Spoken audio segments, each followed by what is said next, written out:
കട്ടപ്പന നഗരത്തെ ഗതാഗത കുരുക്കിലാക്കുന്നതിന്റെ പ്രധാന കാരണങ്ങളിലൊന്നാണ് അനധികൃതമായിട്ടുള്ള പാർക്കിംഗ്. പലരും വ്യാപാരശാലകളുടെ മുന്നിൽ വാഹനങ്ങൾ നിർത്തിയിടുന്നതാണ് പ്രതിസന്ധി സൃഷ്ടിക്കുന്നത്. നഗരസഭ അടക്കമുള്ള അധികാരികളുടെ കെടുകാര്യസ്ഥതയിൽ തങ്ങൾ എവിടെ വാഹനം പാർക്ക് ചെയ്യണമെന്ന ചോദ്യമാണ് പൊതുജനങ്ങൾ മുന്നോട്ട് വയ്ക്കുന്നത്. ടൗൺ വികസന രംഗത്ത് കുതിപ്പുള്ള കട്ടപ്പന നഗരത്തിനെ പിന്നോട്ടടിക്കുന്ന ഗതാഗത സംവിധാനത്തിലെ പ്രതിസന്ധികളാണ്.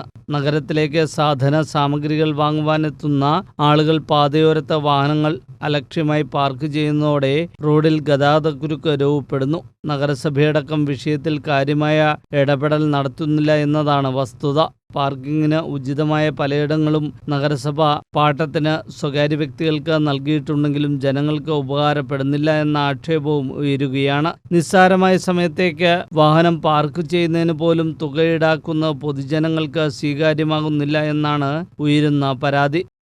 കട്ടപ്പന മുനിസിപ്പാലിറ്റിയിൽ ഗതാഗതക്കുരുക്ക് രൂക്ഷമായി വന്നുകൊണ്ടിരിക്കുകയാണ്. വണ്ടികൾ വന്ന് സാധനം മേടിക്കാൻ പോകുന്ന ആളുകൾക്ക് വാഹനങ്ങൾ പാർക്ക് ചെയ്യാനുള്ള സൗകര്യങ്ങൾ ഒരു സ്ഥലത്ത് പോലും നമുക്കില്ല. കൂടാതെ അമിതമായ ഫീസ് മുടക്കിയാണ് കട്ടപ്പന മുനിസിപ്പാലിറ്റി ലീസിന് കൊടുത്ത സ്ഥലങ്ങളിലെല്ലാം വാഹനങ്ങൾ പാർക്ക് ചെയ്യാൻ കഴിയുന്നത്.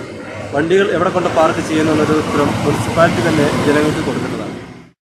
കട്ടപ്പന നഗരത്തിൽ പലയിടങ്ങളിലും റോഡിലേക്ക് കയറ്റിയാണ് വാഹനങ്ങൾ പാർക്ക് ചെയ്യുന്നത്. പോലീസ് അടക്കം ഇവ പരിഹരിക്കാൻ ശ്രമിക്കുമ്പോഴും അനധികൃത പാർക്കിംഗ് തകൃതിയായി നടക്കുകയാണ്. ഇതോടെ പല ദിവസങ്ങളിലും വൈകുന്നേരമാകുന്നതോടെ വലിയ ഗതാഗതക്കുരുക്കിനെയാണ് കട്ടപ്പന നഗരം അഭിമുഖീകരിക്കുന്നത്.